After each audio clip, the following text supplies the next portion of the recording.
لا حول ولا قوة إلا بالله العلي العظيم أعوذ بالله السميع العليم من الشيطان الرجيم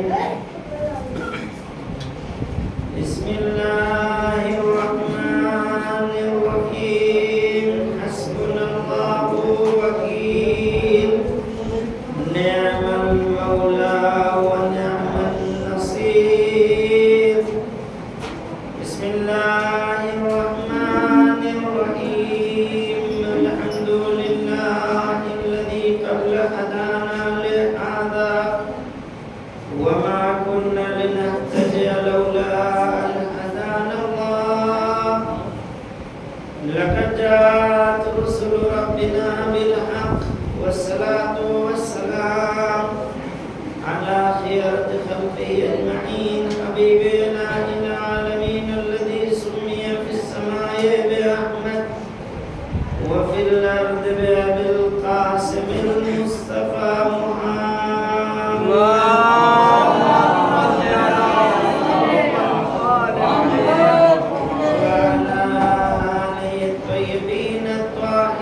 المعصومين المظلومين ولعنة الدائمة الباقية على أعدائهم أجمعين من يومنا هذا إلى قيام يوم الدين أما بعد فقد قال رسول الله صلى الله عليه وآله وسلم إني تارك فيكم ثقلين كتاب الله وعترة أهل بيتي ما إن تمسكتم بهما لن تضلوا بعدي ولن يفترقا حتى يرد علي الحوض صلى الله عليه وسلم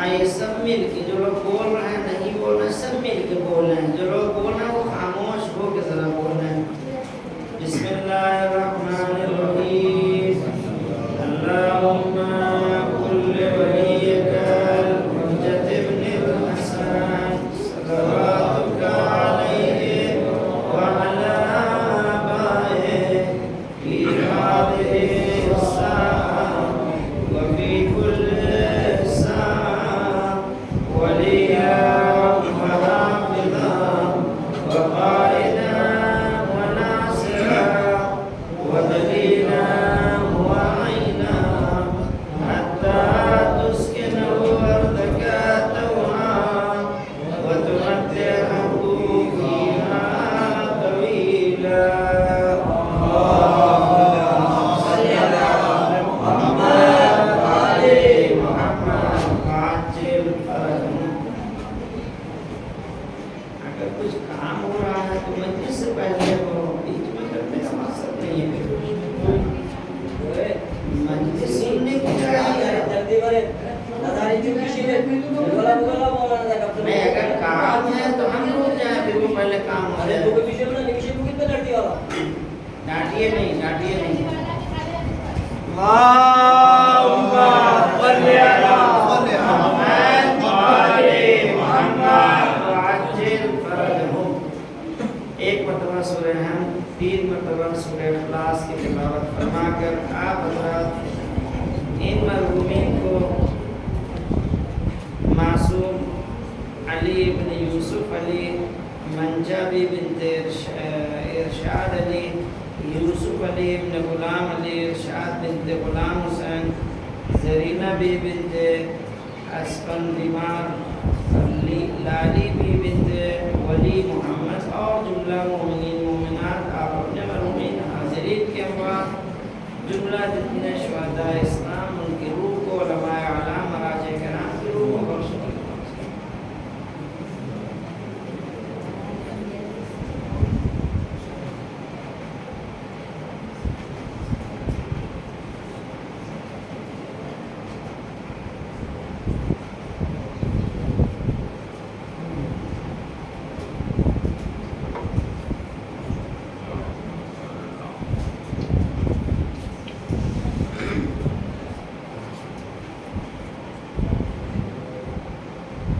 مل جل کے ایک عظمت محمد وعلى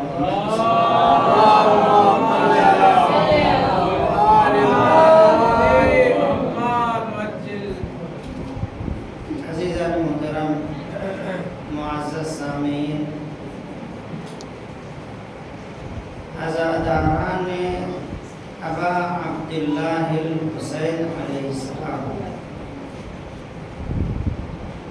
آپ فرش اعضا پر ہیں۔ ذکر حسین ہونے والا ہے جو صرف ذکر حسین نہیں بلکہ ذکر الہی کا مقدمہ ہے۔ یہاں پر آنے کے بعد ہمیں یہ نہیں احساس ہوتا کہ ہم صرف امام حسین کا ذکر کرنا نہیں، بلکہ اس میں اللہ، رسول سب کا ذکر ہو جاتا ہے۔ حسین کا ذکر تنہا حسین کا ذکر نہیں ہے، بلکہ ذکر الہی کا بہترین ذریعہ۔ میں یہ بات کہتا ہوں، یہ فرش اعضا آنے کے بعد فرش اعضا پر انسان اپنے ذہن میں جو بھی چیز رکھے ہو، یہاں آنے کے بعد وہ چیز ختم ہو جاتی ہے، ذہن سے نکل جاتی ہے۔ فرش اعضا وہ عظیم جگہ ہے جہاں آنے کے بعد انسان دنیا بھول جاتا ہے، آخرت یاد آ جاتی ہے۔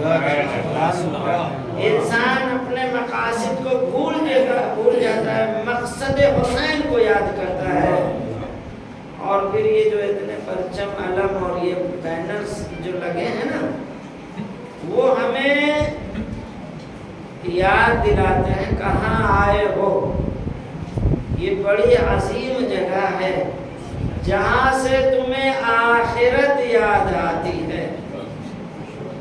یہ بات ابھی میں نے مدینے میں بھی یہ بات کہی تھی، انسان کتنا بھی ذہن میں اپنے غلط خطور افکار رکھتا ہو، لیکن فرش اعضا پہ آنے کے بعد سب اس کے ذہن سے نکل جاتا ہے۔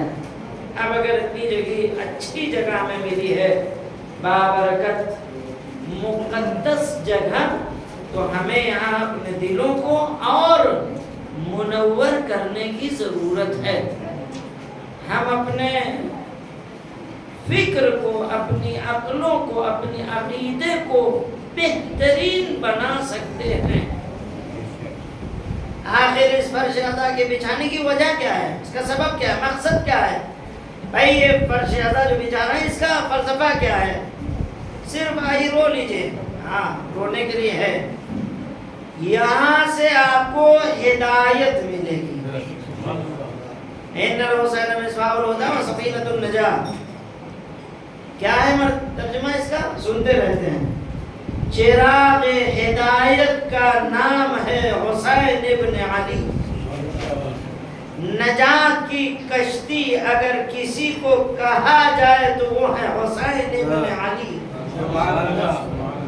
یوں دیکھا جائے تو پیغمبر اکرم نے فرمایا تھا، مثل اہل بیتی کمثل سفینۃ نوح، میرے اہل بیت کی مثال کشتی نوح کے جیسے ہے۔ پورے اہل بیت اکٹھا ہو جائیں تو وہ کشتی نوح کی مثال بنتے ہیں۔ حسین وہ ذات ہے تنہا کشتی نجات، تنہا جسے کشتی نجات کہا جائے اسے حسین ابن علی۔ یہ نوح کی کشتی کا کیا ہے؟ یہ نوح نے جو کشتی بنائی تھی، اللہ نے آواز دی تھی، یا نوح اصنع الفلک بأعیننا، میری نظروں کے سامنے کشتی بناؤ۔ کہاں بنایا تھا؟ کوفے میں۔ کیسی کشتی بنائی تھی؟ ڈبل فلور، 800 میٹر لمبی تھی، 200 میٹر چوڑی تھی۔ سوچئے کتنی بڑی ہوئی؟ اکیلے کتنے سال میں بنی ہوگی؟ سوچ سکتے ہیں؟ 200 سال میں کشتی بنا رہے تھے۔ اللہ نے کیا کہا تھا؟ بنانا ادھر ادھر نہ دیکھنا، میرے سامنے بس۔ لوگوں کی باتوں کی فکر نہ کرنا. کیوں؟ لوگ آئیں گے تانا دیں گے، باتیں کہیں گے، دیوانہ بنائیں گے. اور یہ حضرت نوح نے جب کشتی بنانا شروع کیا، چونکہ وہاں سمندر نہیں تھا، کوئی بہت بڑی دریا بھی نہیں، معمولی ایک نہر. کوفے میں جو لوگ گئے ہیں دیکھیے وہاں تھوڑا فاصلے پہ جہاں حضرت نوح نے کشتی اتنی بڑی بنائی تھی وہاں پر کوئی بہت بڑی ندی دریا نہیں. لیکن بہرحال لوگ آتے تھے، نوح کیا بنا رہے ہو، یہ کشتی کہاں چلاؤ گے، پانی نہیں، دریا نہیں، سمندر نہیں. کوئی چھوٹی کشتی ہوتی تو مان بھی لیا جاتا، اتنی لمبی کشتی بناؤ گے کہاں، چلاؤ گے کہاں. حکم الہی پہ عمل کرنا یہ نبیوں کا کام ہے. جاہل لوگوں کو کیا سمجھ میں آئے گی بات؟ نبیوں کی باتوں پر اعتراض کرنا یہ جہالت کی پہچان ہے، عدم علم کی پہچان ہے. ان کو معلوم ہی نہیں، لیکن حکمت الہی کو جو سمجھتا ہے وہ اللہ کا بھیجا ہوا نبی. تانے دیتے رہے 200 سال، کتنی نسلیں گزری ہوں گی؟ اگر 100 سال میں 5 نسلیں، دوسرے 100 سال میں کم سے کم 5 نسلیں 100 سال میں گزرتی ہیں، بلکہ اور بھی 6 نسلیں ہوتی ہیں. 5 اگر مانیے تو 10 نسلوں کا دانا سن کے نوح نے کشتی بنا دی. پانی ابلنا شروع ہوا. آج بھی وہ مسجد کوفہ کے اندر وہ تنور ہے، جو ہاؤس ہے وہ تنور تھا جہاں سے پانی ابلا تھا. پھر اوپر سے بارش ہوئی، دونوں نے مل کے زمین کو پانی بنا دیا. کہاں چلانی تھی وہ کشتی؟ لوگوں کی نگاہ میں یہ بات تھی کہ دریا ہے نہیں، سمندر ہے نہیں، چلاؤ گے کہاں اتنی بڑی کشتی. حکمت الہی کو سمجھ لیتے تو اعتراض ہی نہ کرتے. معلوم ہوا قدرت الہی چاہے تو پوری زمین کو سمندر بنا دے، اور یہی ہوا. پانی پوری زمین پہ پانی. اور اس کے بعد نوح آواز دے رہے آؤ. لیکن جو لوگ تانے دے چکے تھے کس منہ سے آتے؟ میں نے تو انہیں بہت چڑھایا ہے، میں نے تو انہیں بہت تانے دی، اب کیسے جائیں. نوح کا کام تھا کشتی بنانا اور وہ بنا کے لوگوں کو دعوت دینا. سب سے پہلے اس کشتی سے جس نے منہ پھیرا ہے وہ نوح کی بیوی تھی اور نوح کا بیٹا تھا. نوح کی کشتی کا انکار سب سے پہلے، اور اس کے بعد سب کو بلایا اور بٹھایا اور لے کے نوح آواز دے رہے ہیں. بیٹا نہیں آیا، آج ہم پہاڑ پہ پناہ لے لیں گے. آواز دی، آج کوئی جگہ تمہیں پناہ دینے والی نہیں ہے. دیکھو پہاڑ کی اونچائی کو نہ سوچنا، عذاب الہی آئے گا تو وہ پہاڑ کو بھی ڈبو دے گا، تو پہاڑ ہوگا وہ بھی. یہ پہاڑی کا سہارا لینا کوئی نجات کا کوئی باعث نہیں ہے. بہرحال تاریخ میں پہاڑیوں کا تذکرہ زیادہ، لوگ بھاگ کے جاؤ، لیکن آخر میں نوح کا بیٹا نہ بچا. تمہارا تو کوئی رشتہ بھی نہیں. اور اس کے بعد نوح آواز دے رہا آؤ. جو آ گئے. کہتے ہیں کہ شیر صاحب بھی ان کو بھی بلایا گیا. چلو آؤ. سب دیکھ کے کہ اب یہ تو رہیں گے، ہم رہیں گے، کیسے ہو. دعا کی، شیر خاموش ہوا، بیمار ہوا، اور اس کے بعد ایک جگہ بیٹھ گیا. سب سے پہلا جو جانور بیمار ہوا وہ شیر ہے، اور جو آج تک بیمار نہیں ہو جانور کا نام ہے شیر. ہاں، ایک شیر کبھی جو معمولی شیر ہو وہ کبھی بیمار نہ پڑے، اور کوئی شیر خدا شیر الہی ہو. سبحان اللہ سبحان اللہ. اور پھر سب سوار ہو گئے یہاں تک کہ بیٹا غرقیاب ہو گیا. نوح آواز دے رہے ہیں میرے اللہ یہ میرا بیٹا ہے. انہ من اہلی. کہاں سے کہہ رہے ہو؟ انہ لیس من اہلک. اے نوح تم میرے بندے ضرور ہو, میرے نبی بنائے ہوئے ضرور ہو, لیکن اے نوح یہ سمجھ لو تمہارے اہل میں سے نہیں ہے. اس کی بھی میں وضاحت کر دوں. نوح کی بیوی جو تھی اس کا بیٹا پہلے شوہر سے شاید تھا اور یہ بیٹا آیا تھا. نوح کا اپنا بیٹا نہیں تھا. قرآن نے غلط نہیں کہا انہ لیس من اہلک. یہ تمہارے اہل میں سے ہی نہیں, تمہارے نطفے کا نہیں ہے, تو کہے کے لیے جانے دو. یعنی گویا اپنا نطفہ ہوتا, اپنا ہوتا تو شاید قدرت تھوڑا سہارا دے دیتی, بتا دیے تمہارے اہل میں سے نہیں ہے. دوسری چیز جب تمہاری بات ہی نہ مانے اور نجات کی بات ہے آ جاؤ, نہیں اور جا کے غرقیاب ہو گیا. پیغمبر اکرم آواز دیتے ہیں میرے اہل بیت کی مثال کشتی نوح کی ہے. جو اس پر سوار ہوگا وہ نجات پائے گا, جو سوار نہیں ہوگا وہ ہلاک ہوگا, غرقیاب ہوگا. گویا نبی کریم اس حدیث سے اشارہ کرنا چاہتے ہیں اگر کشتی پہ سوار ہوگا تو وہ نجات پائے گا, چاہے وہ کوئی بھی ہو. رشتے کا کوئی کمال نہیں ہے, جوڑتے رہو. نبی کی بیوی ہے تو کیا ہوا, نبی کا بیٹا ہے تو کیا ہوا, غرقیاب ہو جائے گا. اب جب اہل بیت کی مثال اس کشتی نوح کی جو اس پر سوار ہوگا, یعنی اب حدیث کے لیے جو بھی اس اہل بیت کی مثال جو بھی ان کی طرف ہوا, جو بھی ان سے متوجہ ہوا وہ نجات پائے گا, اور جو ان سے منہ پھیرے گا وہ غرق ہو جائے گا, ہلاک ہو جائے گا. بہرحال بات امام حسین سے آئی تو کشتی نوح تک, اور بھی کشتی اہل بیت. کہنے کا مطلب یہ ہے کشتی بنائی جاتی ہے نجات کے لیے, کشتی بنائی جاتی ہے پناہ دینے کے لیے, اور جب پانی کا سیلاب ہوتا ہے وہاں کسی کو نجات نہیں.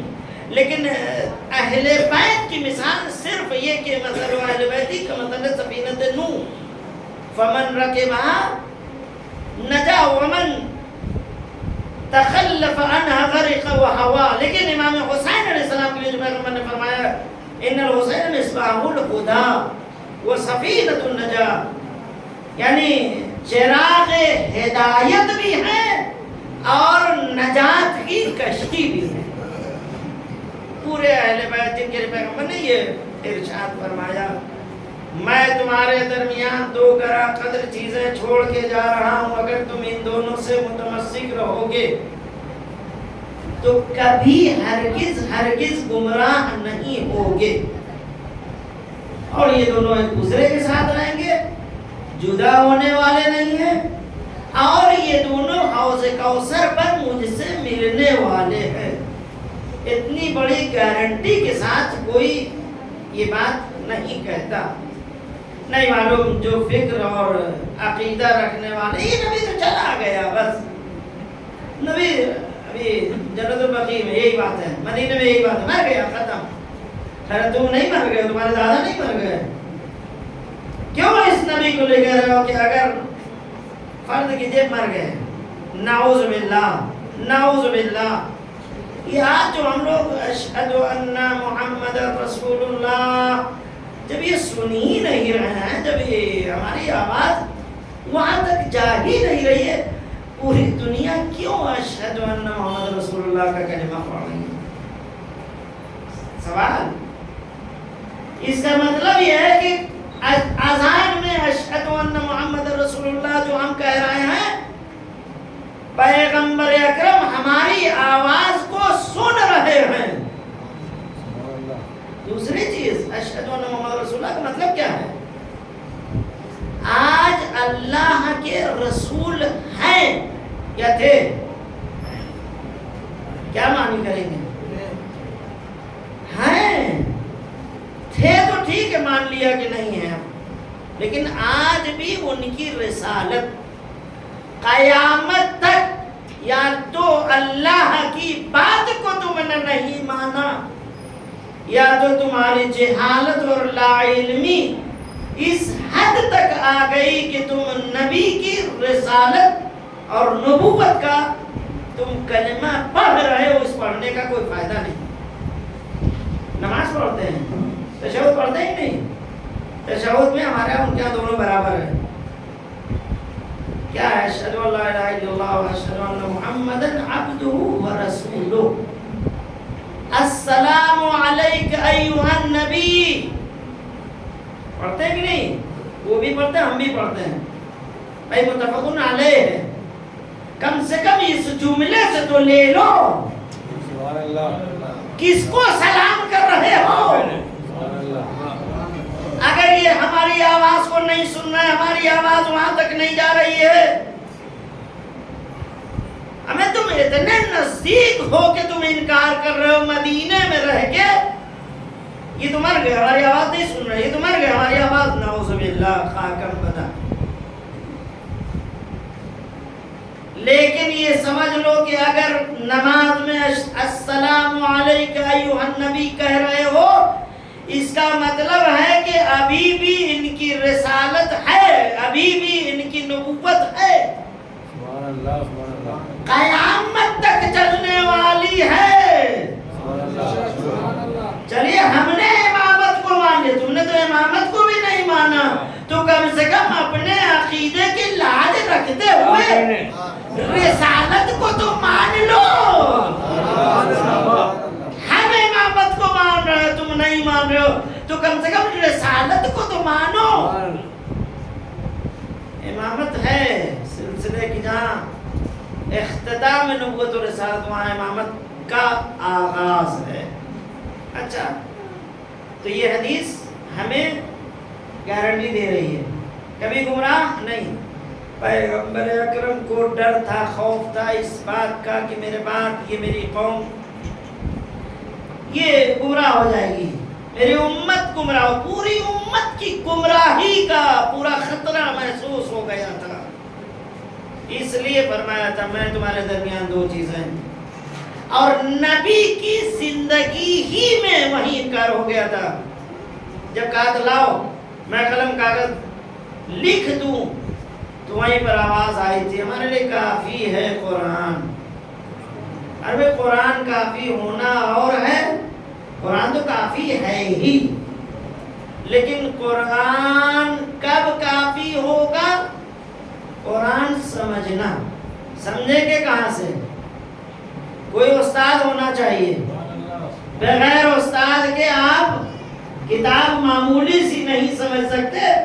قرآن جیسی عربی مبین میں نازل ہونے والی کتاب ہے جو فصاحت و بلاغت کے اس اعلیٰ درجے پر، جس سمجھنے کے لیے کوئی ایسا ہو کہ جو راسخون فی العلم ہو، جو علم قرآن میں گھسے ہوں، وہ سمجھا سکتے ہیں، ان کو نہیں مانیں گے، قرآن کی سامنے کی آیت سمجھ میں نہیں آئے گی۔ اس لیے پیغمبر نے آواز دی تھی کتاب اللہ و اطرتی، یہ کتاب اللہ، اللہ کی کتاب تو ہے، یہ اطرتی ظاہر میں تم اطرتی ہے، لیکن اصل معلم قرآن بنا کے پیغمبر نے کہ کل اگر قرآن سمجھ میں نہ آئے تو ان سے پڑھ لینا، ان سے پوچھ لینا، ان سے نہیں پڑھیں گے نہیں پوچھیں گے تو قرآن کا الحمد بھی سمجھ میں نہیں آئے۔ ایک صلوات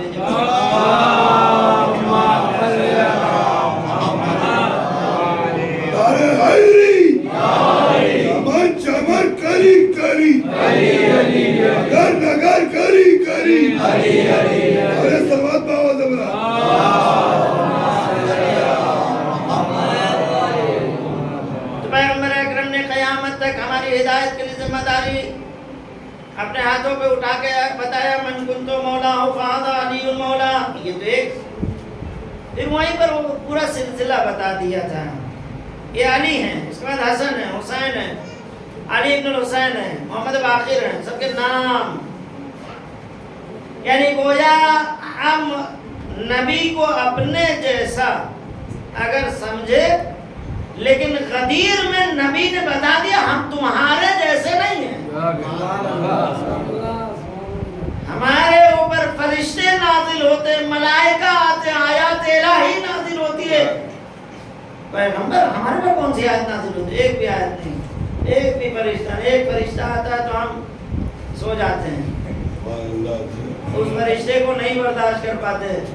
اگر نبی کے جیسے ہو تو بتاؤ تو اس فرشتے کا آنا دیکھ کر تمہیں موت کیوں آ جاتی ہے؟ موت کا آنا اس کا مطلب یہ ہے کہ تم نبی جیسے نہیں ہو، لیکن وہ موت کا فرشتہ بھی نبی کے پاس آتا ہے تو اجازت لے کے آتا ہے۔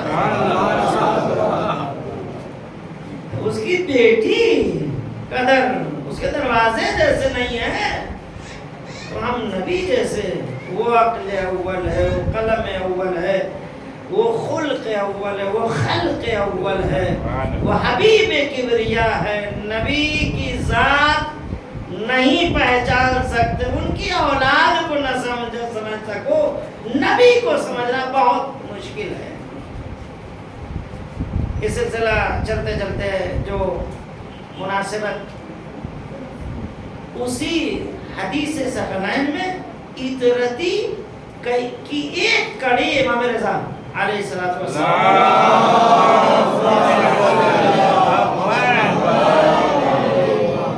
امام موسی کاظم کی شہادت کے بعد امام رضا نے جو امور امامت کو، منصب امامت کو ذمہ لیا اور مدینے میں جو آپ نے درس امامت اور جو امور امامت آپ نے پیش کرنے شروع کیے تو پورا مدینہ آ کے آپ کے درس میں آ کے یہاں حاصل کرنے لگا۔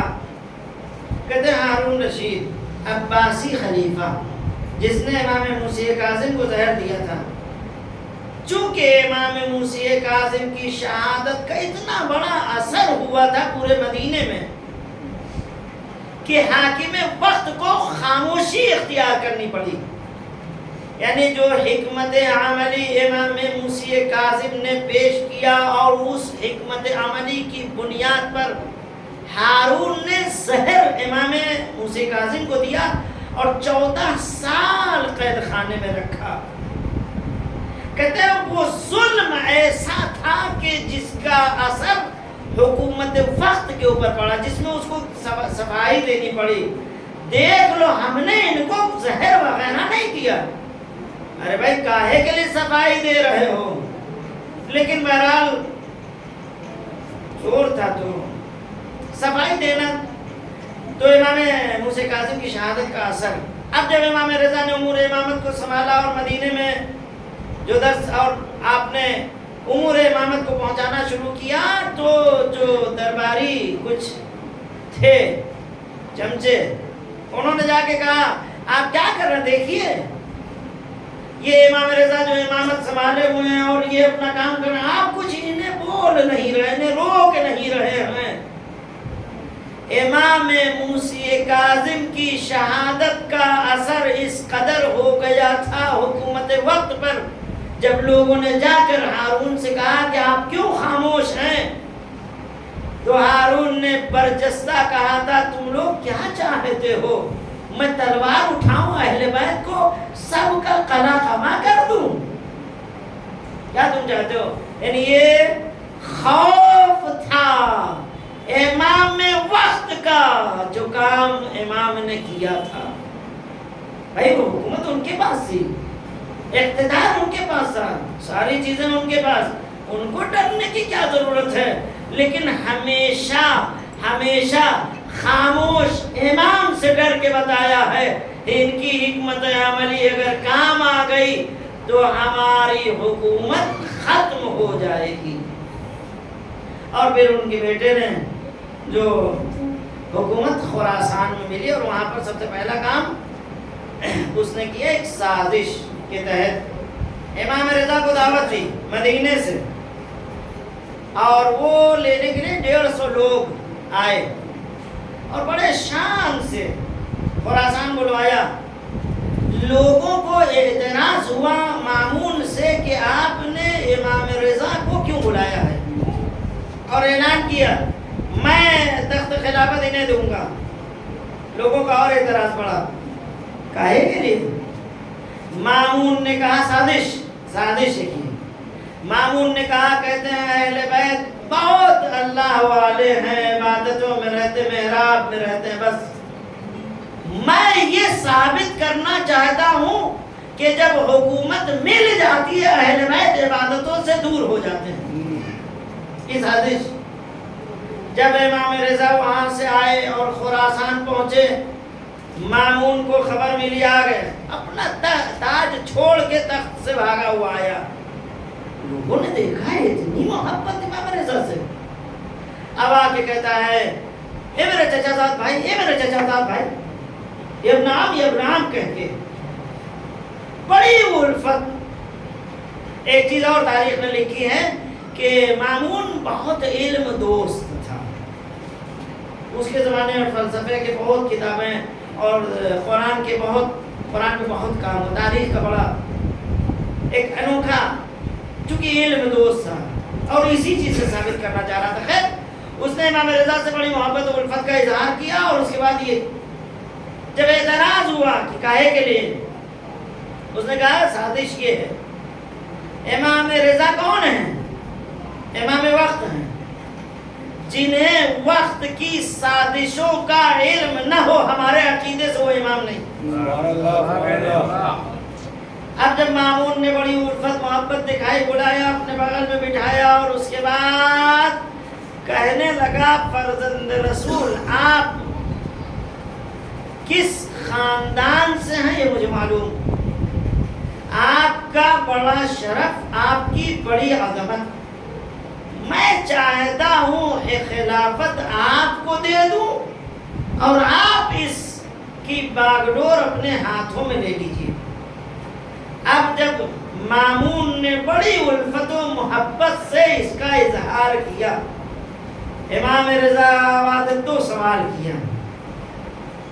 یہ جو تو مجھے دے رہا ہے تیری ملکیت ہے جو مجھے دے رہا ہے, یا تیری ملکیت نہیں ہے مجھے دے رہا ہے؟ اگر تیری ملکیت نہیں ہے تو کیوں مجھے دے رہا ہے؟ تیری چیز نہیں ہے. اگر تیری ملکیت ہے تو اتنی آسانی سے مجھے. گویا امام وقت نے دشمن کی سازش کو ناکام بناتے ہوئے, تو خلیفہ تو ہے ضرور لیکن اتنی حکمتوں کو نہیں سمجھ سکتا ہے, تو فلسفے کو نہیں سمجھ سکتا ہے, تو اپنے دل کی بات نہیں جانتا. میں امام وقت ہوں, تیرے دل کی باتوں کو میں تیرے دل کی باتوں کو جانتا ہوں, اور اس سازش کو ناکام بنایا. یہ جو تو بڑی آسانی سے دے رہا ہے, اگر تیری چیز ہے, تیرے اجداد نے اس کے لیے کیا نہیں کیا, اب تو بڑی آسانی سے, اس کا مطلب تو دینا نہیں چاہ رہا, تو سازش کر رہا ہے.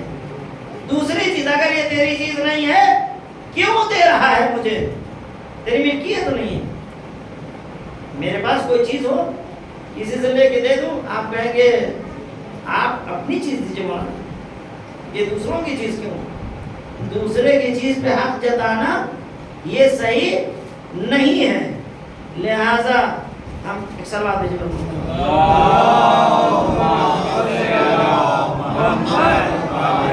اپنی چیز دو, تو یہ ہوتا ہے روایت اپنی چیز دیے. غصبی چیز اٹھا کر امام رضا نے اس کی چیز کا انکار کر کے اس کی سازش کو ناکام بنا دیا. تو مجھے یہ خلافت دینے آ رہا ہے جو غصبی ہے. تب اس نے کہا اگر اسے تم قبول نہیں کرو گے فرزند رسول, تو جو میرے باپ نے تمہارے باپ کے ساتھ کیا وہ میں کروں گا. یہ اس نے صاف کہہ دیا اور ہوا یہی. لیکن امام رضا علیہ السلام نے انکار کیا اور سامنے پھر اگر آپ خلافت قبول نہیں کرتے ہیں تو آپ کو ولایت عہدی میری جانشینی قبول کرنی پڑے گی، اور نہیں کرو گے تو پھر وہی باپ والی حرکت۔ تب وہاں امام رضا نے ولیعہدی قبول کی، لیکن شرط و شروط دیکھو، میں قبول تو کر رہا ہوں لیکن یہ سمجھ لو میں نہ کسی کو برسر اقتدار لاؤں گا اور نہ کسی کو اقتدار سے معزول کروں گا۔ مامون نے کہا پھر کیا فائدہ بھائی، میری ناموجودگی میں آپ کو تو یہ کام کرنا پڑے گا۔ اگر کوئی منصب والا کوئی کام غلط کرے تو آپ کو اس کو ہٹانا پڑے گا، اور کوئی اگر لائق ملے تو آپ کو رکھنا پڑے گا۔ امام نے کہا پر مصلحت اس میں ہے کہ میں تیری جانشینی کو قبول کر لوں، کسی کو منسوب کرنا کسی کو معزول کرنا یہ میرے ذمہ نہیں۔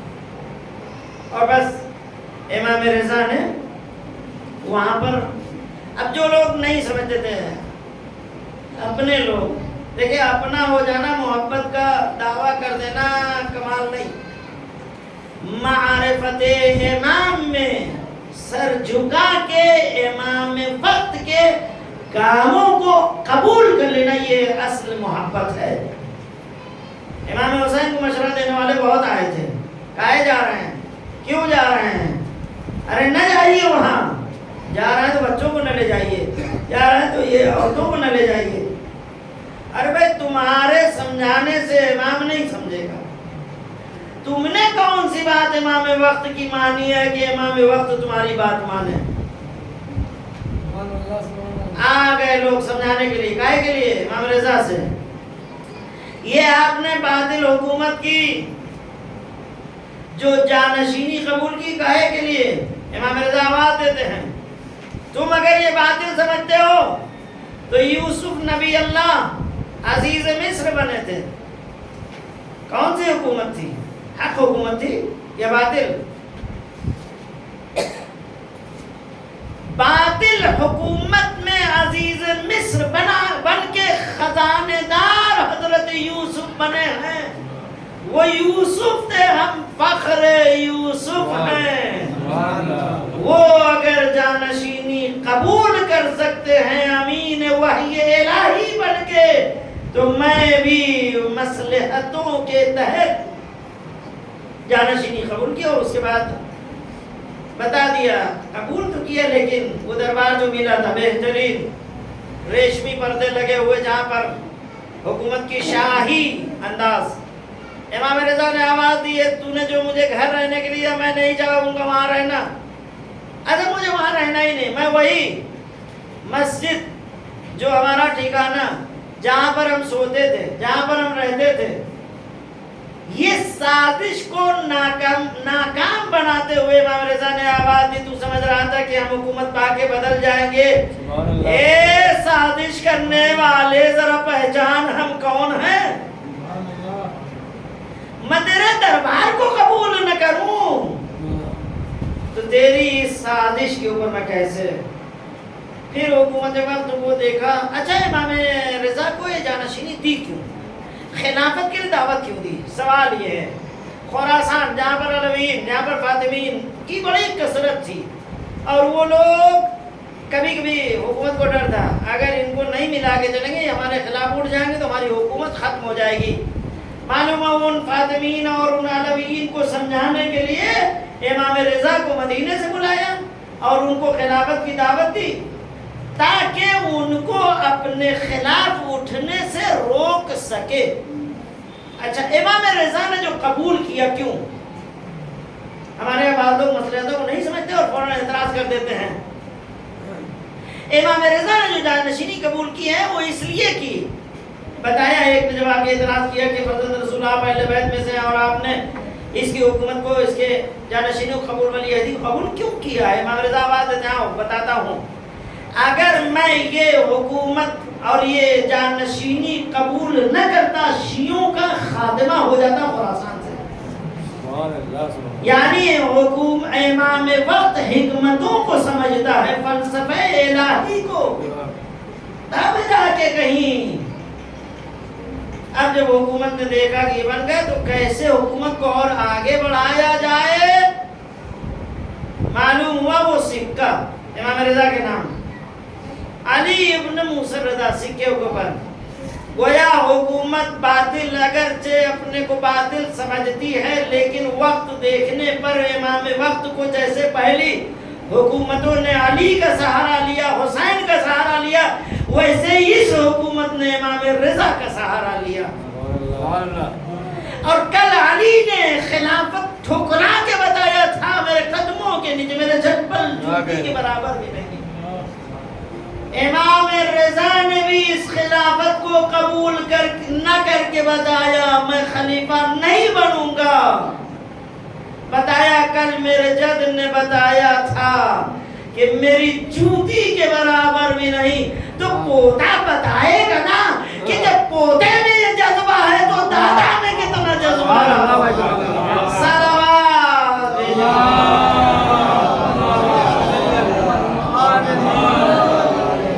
کردار سے کردار دادا نے انکار کیا تھا تو پوتا بھی انکار کر کے بتایا نا، لیکن بہرحال مجبوری کے تحت جو، اور پھر وہ سکہ امام رضا کے نام سے چلا۔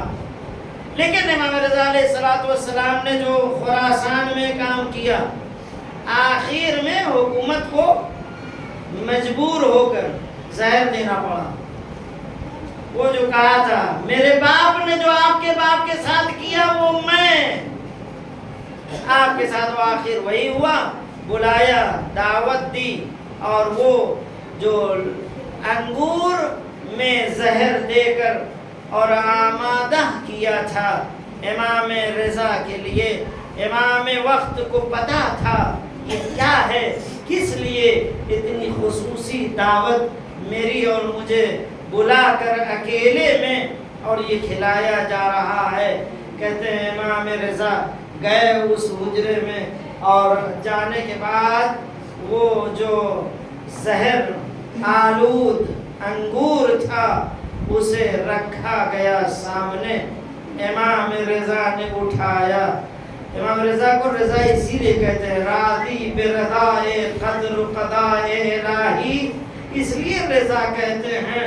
بس جس طریقے سے جد نے حسین ابن علی نے جانتے ہوئے کربلا کا رخ کیا تھا، امام رضا نے بھی جانتے ہوئے وہ انگور اٹھایا اور کھایا، کھا کے اٹھ کر چلنے لگے۔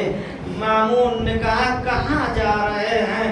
امام رضا کہتے جہاں تم نے بھیجا ہے، بس یہ کہہ کے پہلے سے آئے تھے، اور یہ کہہ کے اپنے صحابی سے دیکھو میں جب آؤں گا تو مجھے دیکھ لینا میری آباد میرے دوش پہ ہے یا نہیں۔ بس ایک مرتبہ صحابی نے دیکھا آبا دوش پر نہیں ہے، وہ دوڑے، دیکھا امام رضا گر رہے ہیں، اٹھ رہے ہیں، گفتہ خیزہ کس طریقے سے، کہتے ہیں صحابی گیا امام کو سہارا دیا، اٹھایا، لے کر گئے اس حجرے میں، اور جانے کے بعد امام رضا کے لیے بستر لگا دیا۔ جیسے ہی بستر لگایا امام رضا نے کہا نہیں بستر نہ لگاؤ، مجھے آج خاک پہ لیٹنے دو۔ صحابی نے کہا کہ مولا یہ کیوں؟ کہا کہ نہیں میں چاہتا ہوں آج اپنے جد کے جیسے خاک پر لیٹ کر اس دنیا میں جاؤں۔ ہائے میرا جد حسین ابن علی، ارے جسے خاک و خون میں اور اس مقتل میں سرتن میں جدائی ہوئی، اور اسی مقتل میں لاش حسین پر گھوڑے دوڑائے گئے، ارے میں چاہتا ہوں آج اپنے جد کے جیسے اس دنیا سے اجرکم علی اللہ۔ غریب الغرباء ہے نا امام، تو ہی امام کی غربتوں کو ہم سلام کرتے ہیں، ایک حسین ابن علی کی غربتوں کو سلام کرتے ہیں جسے مسلم نے سکھایا تھا جب آخر وقت دارالامارہ کے دربار کی چھت پر گئے تھے اور وہاں دعا کی تھی میرے اللہ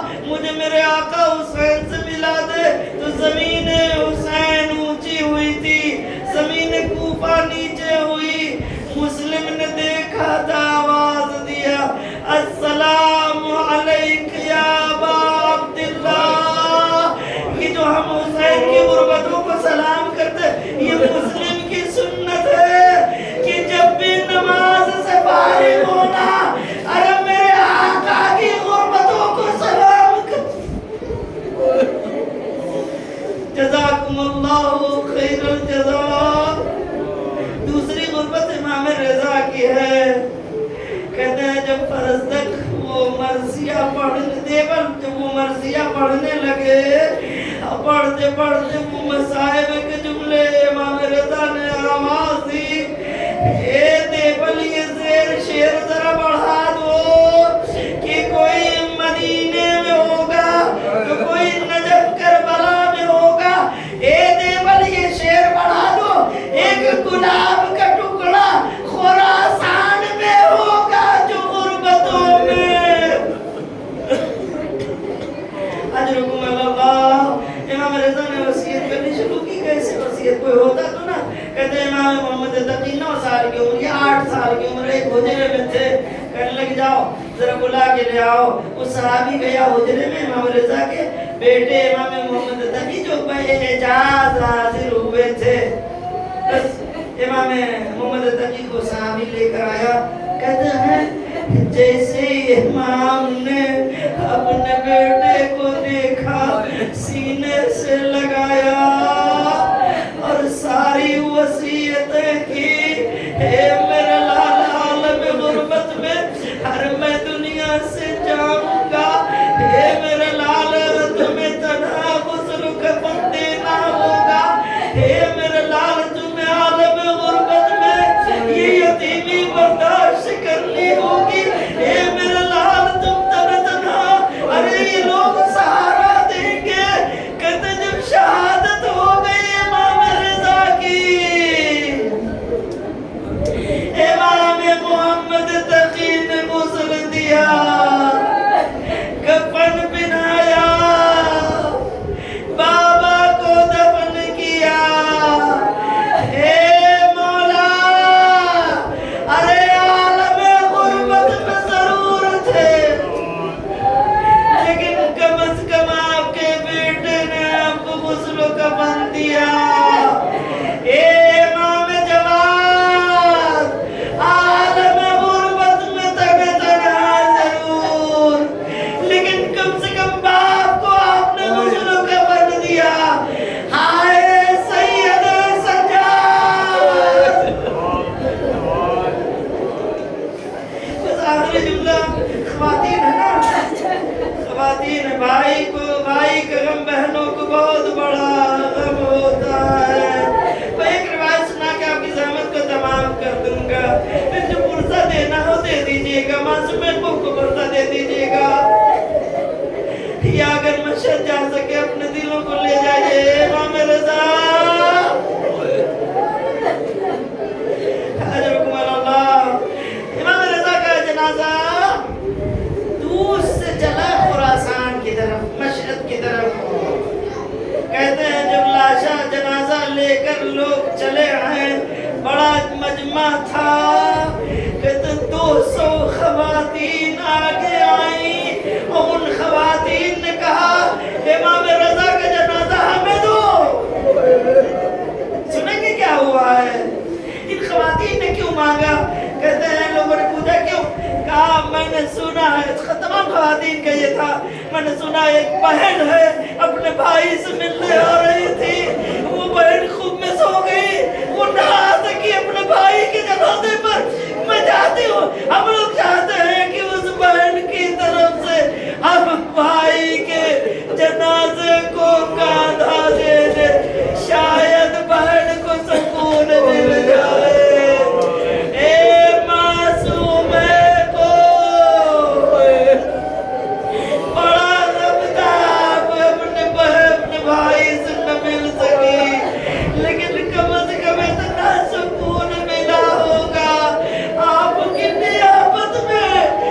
خراسان